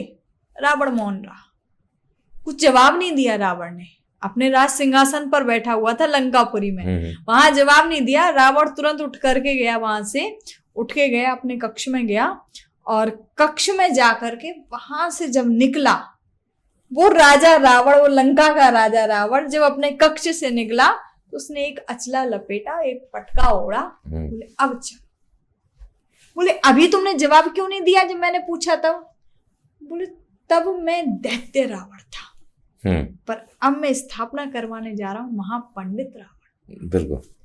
तो ये बहुत अंतर है उसका। और जब रावण पहुंचा ना, तो उस समय आपको बताऊं, ये एक आनंद रामायण में ही चरित्र भी आता है कि जब रावण रामेश्वरम भगवान की स्थापना करवाने के लिए गया तो मैया जानकी को भी साथ लेके गया। अच्छा। रामेश्वरम भगवान की स्थापना अकेले राम जी ने नहीं करवाई, आनंद रामायण में ऐसा क्योंकि एक कोई भी स्थापना करनी है तो पति पत्नी होना जरूरी है, बिना पत्नी के पूजा पूरी हो नहीं सकती। इसलिए जानकी जी को लेकर के गया और फिर वापस लेके भी आया। भगवान ने ईमानदारी से भेजा भी, भगवान ने कहा हम लेके आएंगे, जैसे तुम चाहते हो वैसे ही जानकी को लेके आएंगे, हम बेईमानी से नहीं लेंगे। तो ना रावण की कोई बराबरी कर सकता है और राम जी की तो खैर हो ही नहीं सकती है। और बहुत सारी विशेषताएं रावण की हैं। रावण की जितना मैं पढ़ पाता हूँ रावण के बारे में, उतना हर बार एक नई चीज आती है निकल के, कभी ज्ञान, कभी बल, कभी मतलब बहुत कम लोग जानते हैं कि दशानंद कहते हैं, दशानंद रावण, लेकिन 10 मुख का अर्थ क्या है लोगों को नहीं पता है। बहुत अच्छा प्रश्न आपने किया। मैं आपका आधे ही प्रश्न पे उत्तर देती हूँ जी। देखिए, श्री रामचरितमानस में 2 जगह द्वंद्व है, एक है 10 मुख और एक है दशरथ। एक है 10 मुख, दूसरे है दशरथ, दोनों में 10। 10 रथ और 10 मुख। मुख से हम लोग ग्रास लेते हैं जी, और रथ के हम लोग बागडोर संभालते हैं। ये 10 है क्या? ये है इंद्रियां हमारी, 5 कर्मेंद्रियां और 5 ज्ञानेंद्रियां। और कुछ लोग होते हैं जो अपनी इंद्रियों को अपने वश में कर लेते हैं, और जिसने अपनी इंद्रियों को वश में कर लिया उसको राम जी मिल गए। अच्छा। दशरथ जी ने अपनी इंद्रियों को वश में किया, अपनी इंद्रियों के 10 रथ। उन्होंने क्या किया? इंद्रियों की बागडोर अपने हाथ में रखी, और जब अपने हाथ में बागडोर रखी तो उसी कारण से, उसी के प्रभाव से दशरथ जी को राम जी मिले। और रावण ने क्या किया? उन इंद्रियों के बस में हो गया। वो 10 मुख, वो इंद्रियों ने इसको अपना ग्रास बना लिया। तो इंद्रियों जब तक हमारी जीवा हमसे मांगती है, जीवा स्वाद मांगती है, उसको दो, पर प्रसाद का स्वाद दो ना। नेत्र दर्शन मांगते हैं तो दो ना, भगवान का दर्शन दो ना। कान स्वर मांगते हैं तो दो ना कान को, सत्संग का स्वर दो। हाथ स्पर्श मांगते हैं तो स्पर्श दो, प्रभु का आलिंगन करवाओ, हृदय को आलिंगन करवाओ। तो अगर हम इन चीजों को अगर समझेंगे तो वास्तविकता है कि जो दशरथ जी ने जो किया, अगर हम वो करते हैं तो हमें सीधा सीधी बात है कि राम जी मिलेंगे ही मिलेंगे जी। और रावण ने जो किया वो करते हैं तो राम जी के द्वारा कल्याण, तो विनाश होगा ही होगा। लेकिन मेरे को ऐसा लगता है कि भगवान के, रावण इतना विद्वान थे तो भगवान के हाथ से ही उन्हें मृत्यु चाहिए थी, क्योंकि और कोई तो मार नहीं पाएगा, नहीं मार सकता। तो इस कारण से भी उन्होंने ऐसी चीजें रची। हाँ। कि मेरे को मोक्ष तो तभी मिलेगा। जिस समय युद्ध भूमि में जब रावण पड़ा हुआ था, आपको बताऊं, मृत्यु सैया पर रावण था, तो उस समय भगवान ने रावण से पूछा, भगवान ने प्रश्न किया, बोले तुझे पता था कि तुझे मरना ही है, तुझे तो पता था कि तू मरेगा जी, जब तुझे मरना ही था तो तू इतनी देर में क्यों आया युद्ध लड़ने के लिए जी? पूरे परिवार का विनाश करवाया, तब तू आया, सबको मुक्ति मिलवाई। हाँ, तो रावण ने उत्तर दिया था, बोले भगवान आने को मैं पहले आ जाता, मैं कुंभकर्ण को जगाने की क्या जरूरत थी? क्या कुंभकर्ण बचा लेता रावण को? नहीं बचा सकता था, पर जगाया, जबरदस्ती जगाया। क्यों जगाया? क्योंकि रावण ने खुद कहा, बोले अगर मैं आ जाता पहले तो मेरे आने से फिर ये मेरा जो परिवार था इसका उद्धार कैसे होता, पूरा कुटुंब को इसका उद्धार कैसे होता, इसलिए पहले पूरे परिवार का उद्धार करवाया, तब मैं आया। देखो, एक और लीला मैं जो समझ पाता हूँ, मतलब ये ऑब्जर्वेशन है मेरी, मतलब बहुत ही सामान्य व्यक्ति की तरह, कि कैसे कर्म किए होंगे कि एक व्यक्ति को एक ही बार जलाया जाता है। सनातन धर्म के हिसाब से हमें एक ही बार जलाया जाता है, जब हमारी मृत्यु हो जाती है तो हमारा अंतिम संस्कार होता है। हर साल हो रहा है उनका, हर साल दुनिया वो कर रही, जला रही है। कितनी मुक्ति चाहिए उन्हें? अब तक मुक्त है, मतलब ये भी एक क्वेश्चन है, बड़ा ही डीप है, पता नहीं अच्छा है गलत है। दोनों बातें हैं, एक या तो उनकी मुक्ति ही नहीं हो रही है, ये तो ये भी कह सकती है कि ये क्वेश्चन ना, मतलब इस प्रश्न का उत्तर एक पूरा पॉडकास्ट हो सकता है इसके ऊपर। हाँ, एक भजन के माध्यम से किसी ने बड़ा सुंदर उत्तर दिया था कि रावण खुद कह रहा है कि मुझे तुम जला ना पाओगे, तो मुझे क्या तुम जलाओगे? हर साल रावण को जलाते हैं, पर रावण नहीं जल सकता, वो कभी नहीं जल सकता, क्योंकि हम जिस रावण को जला रहे हैं ना, वो रावण जल भी जाए तो क्या फर्क पड़ेगा? हम लोग तो एक दैत्य रावण को जला रहे हैं जी। और दैत्य है कहाँ? दैत्य को एक पुतले से रावण को जलाने से क्या मतलब है? हम लोग पुतला जलाते हैं रावण का जी। पर और क्या कहते हैं, क्या बोले इसके अंदर कमियां थी इसलिए इसको जला रहे हैं। कमी किसके अंदर नहीं है? मेरे अंदर कमी नहीं है, आपके अंदर कमी नहीं, सबके अंदर कमी है। तो अगर जलाना ही है, रावण कब जलेगा? कब उसको, आपने कहा ना कब तक जलेगा रावण, तो कब तक जलेगा रावण? मैं भी ये कहती हूँ, कब तक जलाओगे तुम रावण? तुम रावण को नहीं जला सकते हो, क्योंकि रावण को जलाना एक पुतले को जलाना नहीं होता। रावण जब जलेगा, जब हमारे मन का रावण जलेगा, जी जब तक कि मन में से द्वेष भावना नहीं जाएगी तब तक वो रावण जल ही नहीं सकता। और रावण का सिर्फ हम लोग अगर उसकी बुराइयों को देखें तो बहुत बुराइयां थी, बुराई भी नहीं।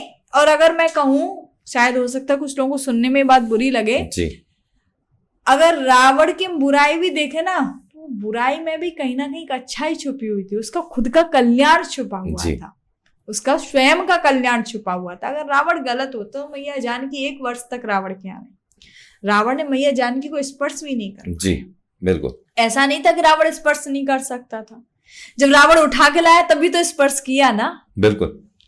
लेकिन ये बात सत्य है कि मैया जानकी की जो ताकत थी वो रावण स्पर्श नहीं कर सकता था, पर उसने स्पर्श करने का प्रयास भी नहीं किया। बिल्कुल।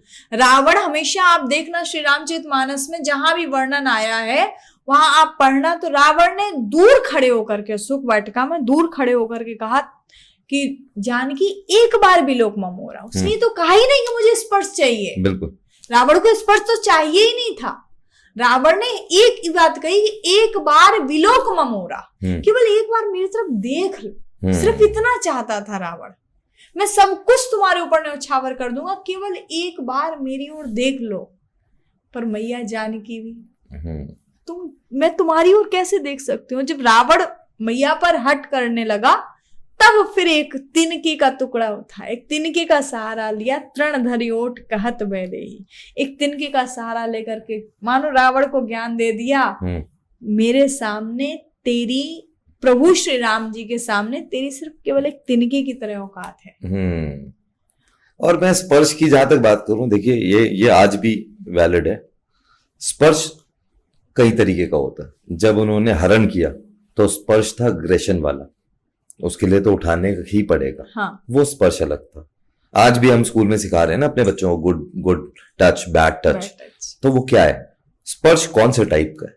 बिल्कुल। तो उन्होंने उस टाइम पे जो स्पर्श किया वो उठाने के लिए किया था, और जो स्पर्श एक्सपेक्ट कर रहे हैं वो था ही नहीं कहीं पर। बिल्कुल सही बात, वो था ही नहीं। तो आज ना अगर हम रावण की ही बात करें तो रावण की बहुत सारी चीजें ऐसी हैं जिनको हम लोग अगर चाहें, क्योंकि वास्तविकता है रावण ने कमी क्या कर दी थी। राम जी से हारा रावण, क्यों हारा था भाई? रावण तो राम जी से हर चीज में बड़ा था ना। बिल्कुल। अगर आप देखो तो जाति में रावण राम जी से बड़ा था, ज्ञान में रावण राम जी से बड़ा था, आयु में रावण राम जी से बड़ा था, धन वैभव की बात करो तो राम जी के पास थोड़ा बहुत सोना होगा, रावण की तो पूरी लंका पूरी सोने की थी। कुटुंब की बात करो तो 1 लाख पूत 1.25 लाख नाती, कुटुंब में बड़ा था, ज्ञान में बड़ा था, वैभव में बड़ा था, जाति में बड़ा था, धन में बड़ा था, हर चीज में रावण राम जी से बड़ा था। फिर भी रावण क्यों हारा? केवल एक कमी थी रावण की, रावण ने अपने भाई का अपमान किया और राम जी ने अपने भाई का सम्मान किया। सही बात है। रावण ने विभीषण जी को लात मारी और राम जी ने अंत समय तक भाई को नहीं छोड़ा। बिल्कुल। और बस यही बात है। और आज हमारे समाज में हम यही चीज देखते हैं, हम लोग ना किसी के सिर्फ अवगुणों को देखते हैं जी। और अगर आप रावण की भी इस चीज को देखें, अगर इसी अवगुण को देखें, तो इससे भी हमको सीख लेनी चाहिए कि अगर रावण ने विभीषण जी को लात न मारी होती तो राम जी रावण को कभी नहीं मार सकते थे। बिल्कुल सच्चाई। राम जी रावण को नहीं मार पाते। लेकिन आज लेकिन अगर देख रहे हैं, अगर विभीषण ने भी रावण को ना छोड़ा होता, विभीषण ने भी विभीषण जी ने रावण को नहीं छोड़ा था, रावण ने विभीषण जी को लात मारी। हाँ, वो तो किया था। रावण ने जब विभीषण जी को लात मारी तो प्रभु की शरण में विभीषण जी पहुंचे, और जब भगवान की शरण में जो पहुंच गया तो भगवान कहते हैं आए शरण तजे नहीं ताऊ। किसी ने प्रश्न भगवान से पूछ लिया, जब विभीषण जी पहुंचे ना, भगवान के पास समुद्र के किनारे शिविर लगा हुआ था, तो उस समय भगवान बोले विभीषण जी से विनोद में, आओ लंकेश। तो सुग्रीव जी खड़े हुए थे बगल में। सुग्रीव जी बोले प्रभु रावण मरा नहीं है अभी, आप कैसे कह रहे हो आओ लंकेश? ये लंका के राजा कैसे बन गए? अभी रावण मरा कहाँ है? तो भगवान ने कहा अब तो मैंने बना दिया। बोले प्रभु आप बड़े सरल हैं। राम जी आप जैसा सरल कौन हो सकता है? और मैं भी मुझे कहते को रघुवीर सरल संसारा, राम जी जैसा कौन सरल हो सकता है? ऐसा को उदार जगमाई। राम जी से कहा, बोले आप कह रहे हो कि विभीषण आ गया मैंने लंका का राजा बना दिया, तो आप कह रहे हो आए शरण तजे नहीं ताऊ, और भगवान कहीं रावण आ गया तो हम्म, भगवान ने कहा कोई चिंता वाली बात नहीं है। बोले प्रभु क्यों नहीं है, फिर किसको बनाओगे लंका का राजा? बोले विभीषण को लंका का राजा बना दिया, और बोले अगर कहीं रावण आ गया तो 2 भाई तो वन में है ही है, 2 को और बुला लेंगे, उसको अयोध्या का राजा बना देंगे। बोले और क्या करेंगे? विभीषण शरण आयो करो लंकाधीश, और यह सुन रावण आ गयो तो करूं कौशलाधीश। अरे वाह, भगवान ने भी कह दिया, और वास्तविकता है लीलाएं हैं भगवान की। अन्य अन्य लीलाएं। मतलब मैं रावण और राम को आज के युग में ऐसे देखता हूँ कि रात जो है वो रावण है, रावण के बिना भोर नहीं हो पाएगी। बिल्कुल। तो रावण भी जरूरी है, तभी तो पता लगेगा कि राम कहाँ है। तो रात नहीं होगी तो उजाला कैसे पता लगेगा, महत्व कैसे पता लगेगा। बिल्कुल। तो ऐसा ही है। तो शीघ्रता जी, जैसे हम जब पॉडकास्ट करते हैं तो हम अपने जब भी गेस्ट आ रहे होते हैं हम अपने लोगों को बताते हैं, नियर डियर्स को, अपनी फैमिली को, यूट्यूब पे या इंस्टाग्राम पे, सोशल मीडिया पे, कि हमारे यहाँ पर ये गेस्ट आ रहे हैं, तो वो अपने क्वेश्चंस भेजते हैं हमें। तो आपके लिए बहुत सारे क्वेश्चंस आए हुए हैं, उसमें से कुछ ही पूछ पाऊंगा मैं, बाकी मैं आपको मैसेज कर दूंगा, फिर आप टेक्स्ट में लिख दीजिएगा। तो सबसे पहला क्वेश्चन है, भगवान सबसे अधिक किससे प्रेम करते हैं? भगवान सबसे अधिक किससे प्रेम करते हैं? भगवान ने स्वयं कहा है, निर्मल मंजन सो मोहि पावा, मोहि कपट छल छिद्र न भावा। जो निर्मल मन रहता है, जिसके मन में कपट छल छिद्र राग द्वेष ये चीजें नहीं होती हैं, भगवान को लोग कहते हैं ना, अगर आप चाहो कि धन से संपत्ति से मना लो तो नहीं, भगवान कहते हैं मुझे कुछ नहीं चाहिए, सिर्फ केवल आपका पवित्र मन चाहिए, क्योंकि मेरे पास में सब कुछ है और मन मेरे पास नहीं है। क्योंकि भगवान का मन राधा रानी के पास में है, इसलिए भगवान भक्तों का मन चाहते हैं, इसलिए कहते हैं निर्मल मंजन सो मोहि पावा। बहुत सुंदर, बहुत सुंदर। अगला क्वेश्चन है, तिलक, कंठी ये सब डालने से या ऐसे वस्त्र पहनने से शर्म आती है, लोग मजाक उड़ाते हैं, क्या करना चाहिए? देखो, लोगों की अगर हम सोचेंगे ना, तो मैंने संतों से सुना है, और ये वास्तविकता है कि कलयुग का सबसे बड़ा है रोग कि क्या कहेंगे लोग। पर अगर आप लोगों की सुनोगे तो आपको कभी संतुष्टि मिलने वाली नहीं है। लेकिन मैं हमेशा कहती हूँ, जब एक मुसलमान को हम देखते हैं तो मुसलमान को टोपी पहनने में शर्म नहीं आती है, एक सिख को पगड़ी लगाने में शर्म नहीं आती है, तो हम सनातनियों को क्यों तिलक लगाने में शर्म आती है? ये हमारे सनातन की पहचान है। और तिलक एक कहते हैं ना, जैसे हमारा सरनेम होता है, हमारा सरनेम हमको पिता से मिलता है, लेकिन तिलक हमको गुरु से मिलता है। और हमारा सनातन देखो आप कितना श्रेष्ठ है कि आप किसी एक व्यक्ति का तिलक देख करके उसकी संप्रदाय बता सकते हैं। बिल्कुल, ये किस संप्रदाय से है। तो तिलक बहुत सारी चीजें हैं, आपकी एक संप्रदाय भी बताता है। तिलक एक सात्विकता का भी प्रतीक होता है। तिलक एक शांति भी, जो व्यक्ति माथे पे तिलक लगाता है उसके जीवन में हमेशा शांति रहती है। संगीता जी का अगला क्वेश्चन है। संगीता जी अपने मिड 40s में हैं, तो उन्होंने पूछा है कि भजन कीर्तन करते समय मन क्यों भटक जाता है? मन क्यों भटक जाता है जी? अच्छा, जिन्होंने क्वेश्चन किया, अगर मैं उनसे पूछूं कि अगर आपके सामने नोटों की गड्डियां रखी जाए, आपसे कहा जाए इनको गिन लो जी, और ये कह दिए ये सारा पैसा आपका है, तो मन भटकेगा क्या? किसी का मन नहीं भटकेगा। क्यों नहीं भटकता है? क्योंकि वहां अपनत्व का भाव रहता है, वहां एक संबंध जुड़ा होता है कि ये मेरा है। तो भगवान से भजन करने में, भगवान का भजन करने में इसीलिए मन भटकता है क्योंकि हमारा संबंध हम भगवान से नहीं जोड़ पाते हैं जी। और जिस दिन हम भगवान से संबंध जोड़ लेंगे, जिस दिन भगवान को अपना कुछ भी मान लेंगे, अपना मान लेंगे ना, उस दिन ये लगेगा कि कब जाकर के उनसे मिले। बहुत सुंदर, बहुत बढ़िया। तो वो एक चाह रहती है। क्या धन आपको असली सुख प्रदान करता है? कभी नहीं कर सकता। धन साधन हो सकता है पर धन साध्य नहीं हो सकता। धन एक आदान प्रदान का साधन है कि अगर मुझे भूख लगी है तो मैं होटल पे जाऊंगी, कुछ मांगूंगी, पैसा दूंगी, वो मुझे मिल जाएगा। लेकिन अगर कोई कहे कि धन से मुझे भोजन तो मिल सकता है पर भूख नहीं मिल सकती जी। है, धन से मुझे किताबें तो मिल सकती हैं लेकिन ज्ञान नहीं मिल सकता है जी। तो धन से एक साधन तो बन सकता है पर धन साध्य नहीं बन सकता है। वो सुख शांति का साधन केवल एक साधन बन सकता है, आवश्यकताओं की पूर्ति कर सकता है, लेकिन जो मन की शांति है वो आपको अध्यात्म से जुड़ के ही मिलेगी। बहुत बढ़िया। एक अगला जो प्रश्न है, उन्होंने अपना नाम ना बताने के लिए कहा है और बोला है कि घर परिवार के बीच में रहकर भक्ति कैसे हो सकती है? तो ये घर परिवार के बीच में रह करके भक्ति हम लोग जब किसी नदी में जाते हैं, नदी में नाव होती है जी। अब नाव हमारे पार करने का काम करती है। जब हम नाव में सफर करते हैं तो नाव हमको पार करती ही करती है, लेकिन नाव हमको कब तक पार कर सकती है? जब तक नाव नदी में है, जब तक नाव पानी में है तो वो हमको पार कर सकती है। लेकिन अगर भाई पानी नाव में आ गया तो वो पार करने वाली, डुबोने वाली बन जाएगी। बिल्कुल। तो वैसे ही है कि परिवार में तो आप रहो, लेकिन परिवार में रह कर के भी परिवार से दूर रहो, वही सबसे बड़ी भक्ति है। बहुत बढ़िया। ये जो मंत्र है, मंत्र गुरु से ही क्यों लेना चाहिए? मंत्र, हाँ, ऐसा बहुत सारे लोग पूछते भी हैं कि गुरु मंत्र को गुरु से क्यों, वेद पुराणों से भी ले सकते हैं, हम खुद भी याद कर सकते हैं। पर जैसे आपने देखा होगा बंदूक होती है जी। बंदूक में गोली चलाते हैं तो क्या होता है? धमाका होता है जी। अब बंदूक से आप गोली चलाओगे, धमाका होगा ही होगा, इस बात की गारंटी है। लेकिन वही गोली को आपने बंदूक से निकाला और बंदूक से निकाल करके दीवार पे मारा, क्या उस गोली का कोई प्रभाव पड़ेगा? कोई प्रभाव नहीं पड़ेगा। और वही गोली को आप बंदूक में रख करके चलाओ तो धमाका करेगी। तो वैसे ही जो वेदों के मंत्र हैं, जो मंत्र होते हैं, वो गोली का रूप होते हैं और गुरु जो होता है वो बंदूक का स्वरूप होता है। जब गुरु के मुख रूपी बंदूक से जब वो गोली चलती है और आपके कान में जाती है तो आपके जीवन में भक्ति रूपी धमाका, या यूं कह लो कृपा रूपी धमाका होता ही होता है। अरे वाह। अच्छा, इसी से इंटर रिलेटेड क्वेश्चन है ये, जीवन में गुरु की क्या आवश्यकता है?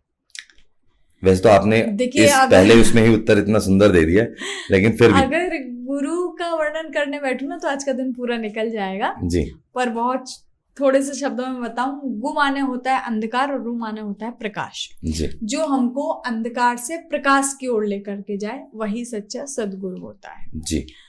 और बिना गुरु के हम इस जीवन से पार हो ही नहीं सकते, क्योंकि गोस्वामी जी महाराज ने भी श्री रामचरितमानस में कहा है कि गुरु बिन भवनिधि तरई ना कोई, जो विरंच संकर सम हुई। बिना गुरु के संसार सागर से हम पार नहीं हो सकते हैं।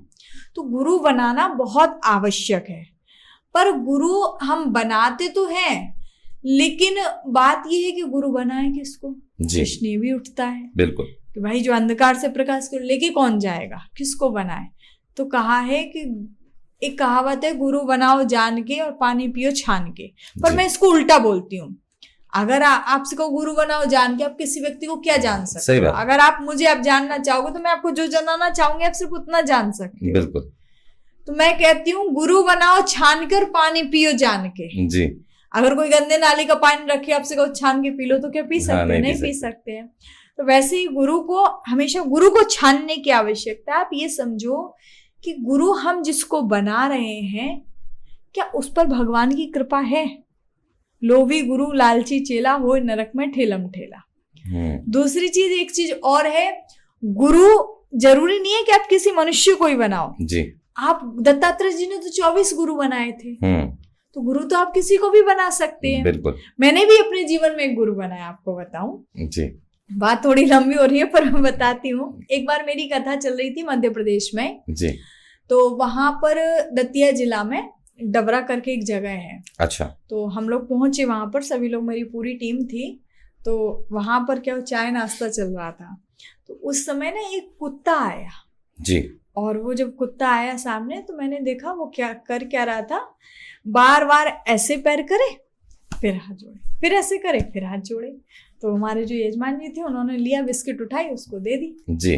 मैंने कहा ये कर क्या रहा है? बोले दीदी ये इसका नियम है। बोले हर घर में जाता है और बस ऐसे पैर करता है, फिर हाथ जोड़ता है। बोले यहाँ पर एक शुक्ला डेयरी है और वहां पर लाइन लगा के लोग दूध लेते हैं उसके यहाँ पर। बोले लेकिन ये कुत्ता पहुंचता तो लोगों को साइड में करता है, पहले इसको दूध देता है। तो मैंने उससे सीखा कि अगर आपको किसी से कुछ चाहिए जी, हाथ जोड़ने पड़ेंगे। बिना हाथ जोड़े कुछ नहीं मिलेगा। तो आप गुरु जिससे आपको सीखने को मिले, जो आपको सद्मार्ग की ओर लेकर के जाए, वही सच्चा। मैं अपने बेटे को समझाता हूँ कि अगर आपको ज्ञान चाहिए तो आपको हाथ ऐसे करना पड़ेगा, और अगर आपको ज्ञान देना है तो आपको मुट्ठी बंद करनी पड़ेगी। अगर आप एकदम से ज्ञान छोड़ देंगे तो हाथ से गिर जाएगा। बिल्कुल। तो धीरे धीरे ज्ञान को धीरे ऐसे धीरे। छोड़ना चाहिए और बिल्कुल। धीरे धीरे ही लेना चाहिए। बिल्कुल आपने सही कहा। आज के समय में गुरु काम करते हैं, मुझे लगता है जैसे कि मैप होता है ना हमारा, जी मैप का काम करते हैं गुरु। बिल्कुल। आप कहो कि जरूरी क्या है गुरु बनाना, भाई बिना गुरु के भी तो क्या हम जीवन से पार लगेंगे? नहीं भाई, आए हैं तो जाना तो है ही है, बिल्कुल। और क्या है। जी लेकिन अब मुझे यहाँ आना था, तो मुझे वृंदावन से यहाँ आने के लिए मैं आ तो जाती, आप सीधे सीधे एड्रेस बताती, 10 लोगों से पूछती, मैं पहुंच जाती, बिल्कुल। लेकिन मेरे पास मैप था, तो मैप से मैं सीधा सीधा, ना मुझे किसी से कुछ पूछना पड़ा, ना कुछ सीधा आ दर्शा गए पड़ा, आप। सीधा आ गई। जी तो वैसे ही गुरु होता है हमारे जीवन में कि अगर गुरु के बिना जीवन चल रहा है तो 10 जगह गिरेंगे, 10 जगह उठेंगे, फिर इससे पूछेंगे, उससे फिर पूछेंगे, जाके तब पहुंचे। जाकर के लक्ष्य पर पहुंचेंगे।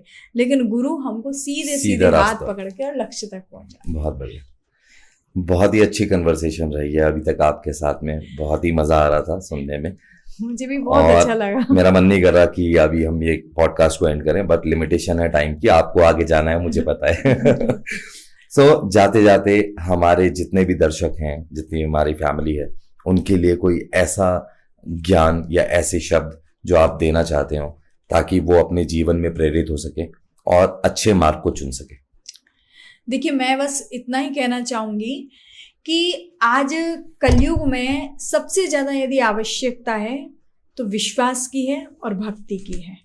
आज आप कितने भी कर्म कर लो, लेकिन अगर आपके मन में भक्ति नहीं है तो वो सारे कर्म बेकार हैं। क्योंकि हमको ये सब जानते हैं कि आया है सो जाएगा, राजा रंक फकीर, कोई सिंहासन चढ़ चला, कोई बंधा जंजीर। जो आया है उसका जाना तो निश्चित है, पर हम आए और खाए पिए और चल दिए, क्या फायदा हुआ। लेकिन आए हैं तो कुछ लेके भी जाओ और कुछ दे के भी जाओ, कुछ ऐसा करके जाओ कि या तो कोई उसको सुनने पर मजबूर हो जाए या फिर कोई उसको करने पर मजबूर हो जाए। लोग आपको प्रेरणा स्रोत समझें और आपकी प्रेरणा लेकर के वो अपने जीवन को परिवर्तित करें। जीवन बनाओ तो ऐसा बनाओ। बहुत सुंदर, बहुत सुंदर। बहुत बहुत धन्यवाद जर्नी ऑफ लेजेंड्स में आने का, और आशा करता हूँ आप ऐसे ही आते रहें, ऐसे तरक्की करें, लोगों तक अपनी वाणी को पहुंचाएं, अपने ज्ञान को पहुंचाएं ताकि उनका जीवन और सरल हो सके। जय श्री राधे। जय श्री